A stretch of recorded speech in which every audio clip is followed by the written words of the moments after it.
میں آپ تمام حضرات کی خدمت میں اور اپنے زمانے کے امام کی خدمت میں ان کی جدہ کی ولادت کی رات شب ولادت کی مبارکباد پیش کرتا ہوں۔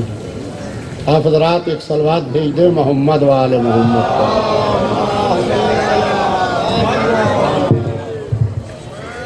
ہم لوگ تو جناب امین پٹیل صاحب کو سننے کے واسطے آئے ہیں، میں صرف شکریہ کے واسطے یہاں پہ آیا ہوں۔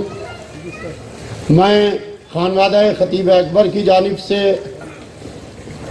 جناب امین پٹیل صاحب، جناب صفدر کرم علی صاحب، جناب جاوید جنیجا صاحب کا تہہ دل سے شکریہ ادا کرتا ہوں کہ آپ حضرات کی بے پناہ محبت کا یہ سلوک ہے اور یہ صلہ ہے کہ آپ حضرات نے خطیب اکبر مولانا مرزا محمد اطہر صاحب کے نام سے چوک بنا کے اس کا آج شب ولادت جناب معصومہ سلام اللہ علیہ اس کا اناگریشن، اس کی رونمائی بھی کرتی۔ حضرات، میں خطیب اکبر کے بارے میں کیا کہوں؟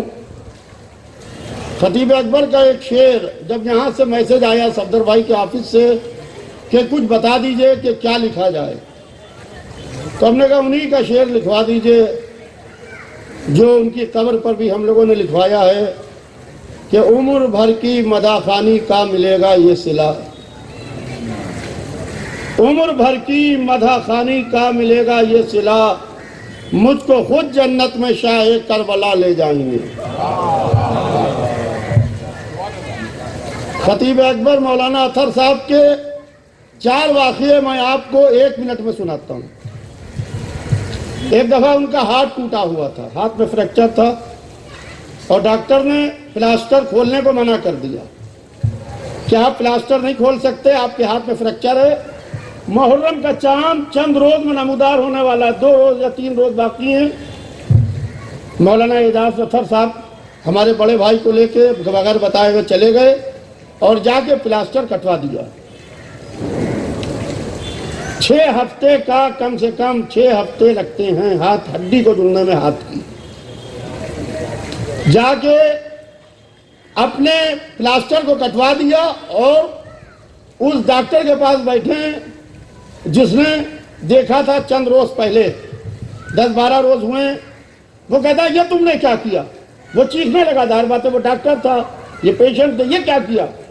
کہنا ڈاکٹر صاحب میرا ایکس رے کرائیے، میں بالکل ٹھیک ہوں گا۔ کہنا میں ڈاکٹر ہوں کہ تم ڈاکٹر ہو؟ اور ڈاکٹر صاحب آپ ہی ڈاکٹر ہیں۔ خیر ایکس رے ہوا، ایکس رے انہوں نے دیکھا، well and good, very good, very good. یہ کیسے ہوا؟ یہ تو چمتکار ہو گیا، یہ معجزہ ہے، یقین مانیے شہزادی کا۔ اور لاہوری نمک اور گرم پانی سے ہاتھ کو دھارا جاتا تھا۔ بمبئی آ گئے، انہوں نے کہا اچھا آپ کی ہڈی تو جڑ گئی ہے مگر بہت کمزور ہے، اس کی ایکسرسائز ہوگی۔ تو مسکرا کے کہنے لگے بمبئی چلو، ساری ایکسرسائز ممبر پہ ہو جائے گی۔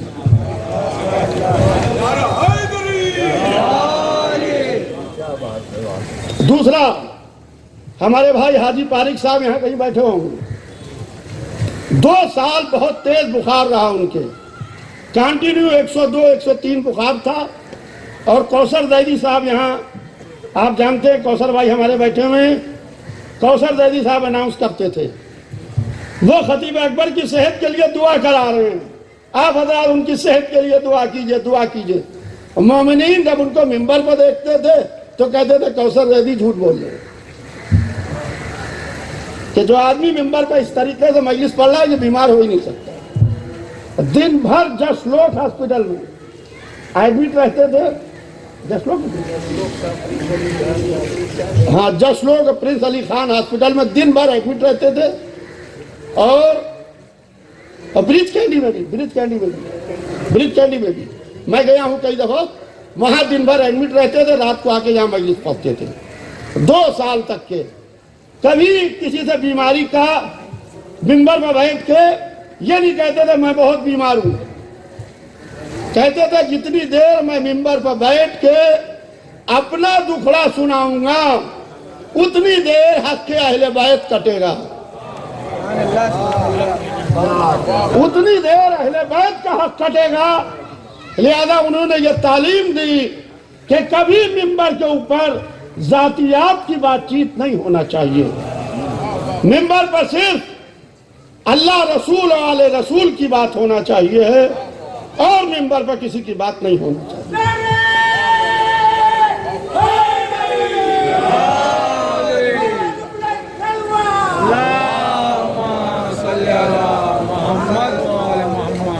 میرا ٹائم شاید پورا ہو گیا. ایک چوتھا واقعہ سنیے کہ 1997 میں مولانا اطہر صاحب کی بائی پاس سرجری ہوئی. مولانا اطہر صاحب نیو یارک کے الخوئی سینٹر میں 30 مجلسیں پڑھ رہے تھے. پورے رمضان وہ نیو یارک میں رہتے تھے یا دبئی میں رہتے تھے. وہ الخوئی سینٹر نیو یارک میں 30 مجلسوں کو خطاب کر رہے تھے پورا 1 مہینہ. ان کے سینے میں درد اٹھا.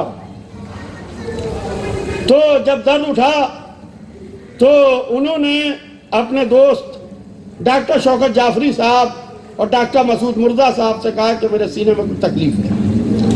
بہرحال عید کا چاند نمودار ہو گیا. جیب میں ساربیٹریٹ رکھے رہتے تھے, اس کو چوسا کرتے تھے, مجلس پڑھا کرتے تھے.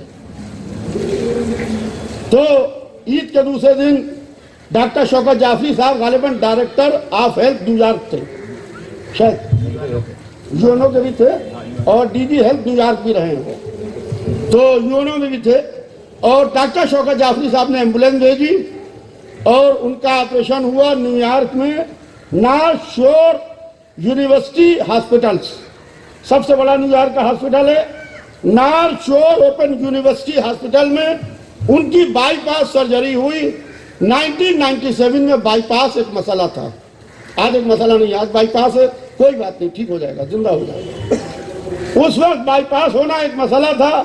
پیر کی رگ کاٹی جاتی تھی, وہ جوڑی جاتی تھی اور ٹانکے لگتے تھے, پورے اسٹیچنگ ہوتی تھی پوری. اب تو پورا زمانہ بدل گیا, ترقی نے جس طریقے سے دوڑ لگائی ہے.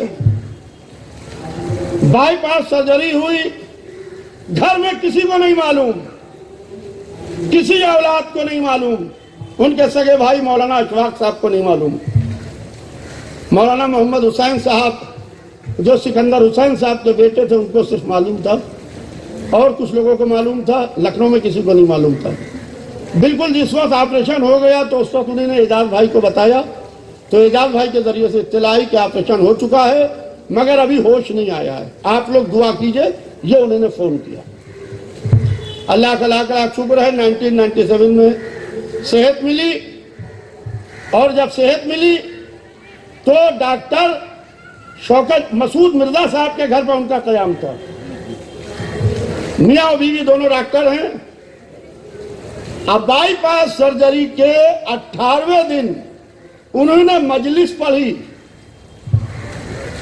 جس وقت بولنے سے منع کیا جاتا تھا اس وقت انہوں نے باقاعدہ مجلس پڑھی, اور وہاں ان کے کچھ دوستوں نے کہا مولانا, اس کا پورا ویڈیو بھی موجود ہے جس کے اندر سچے بھائی نے غالباً نظم پڑھی تھی اس کے اندر, اور مدح اہل بیت میں اشعار پڑھے تھے سچے بھائی نے, اور اپنے وہ کینیڈا والے جو تقی عابدی صاحب نے, ڈاکٹر تقی عابدی صاحب اس میں موجود تھے.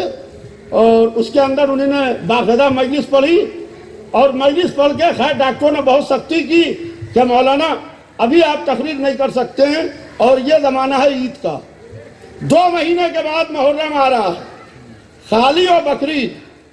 بائی پاس سرجری ہو چکی ہے. لکھنؤ آئے ہم لوگ, دہلی گئے لینے کے لیے, دہلی سے گھر آئے, کثرت سے لوگ دیکھنے کے لیے آئے, پوری ہندوستان پوری دنیا میں دعائیں ہونے لگی, اور محرم کا چاند نکلنے والا ہے. کہا کہ میرا ٹکٹ کرواؤ بمبئی کا. تو ڈاکٹر نے کہا مولانا آپ بول نہیں سکتے ہیں, کس کے ابھی بائی پاس ہوئی ہے, لہذا مشورہ کیجئے, اس سال بمبئی رہنے دیجئے, اس سال بمبئی نہ جائیے. کہا کہ جن مولا نے نئی زندگی دی ہے ہم کو, ہم بستر پر لیٹے لیٹے مر جاتے, ہارٹ فیل ہو جاتا ہے. جنہوں نے ہمیں نئی زندگی دی ہے ہم انہی کا ذکر نہ کریں. اور 10 روز 1997 میں 10 روز تک آگے اشرا پڑھا اور ان کا 58 ایئرس کا ریکارڈ ہے، 58 برس پڑھا ہے، اور 1 سال بھی مجمع سے یہ نہیں کہا ہم بخار میں ہیں، ہمارا بائی پاس ہوا ہے، ہم بیمار ہیں۔ سر جھکا کے آتے تھے، سر جھکا کے جاتے تھے، ایک کالی پیلی ٹیکسی پر بیٹھتے تھے۔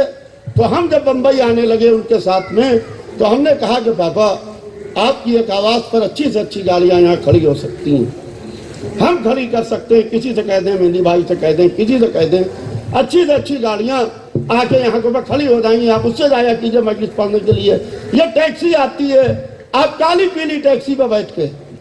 تو کہنے لگے بیٹا میں غریبوں کا مولانا ہوں،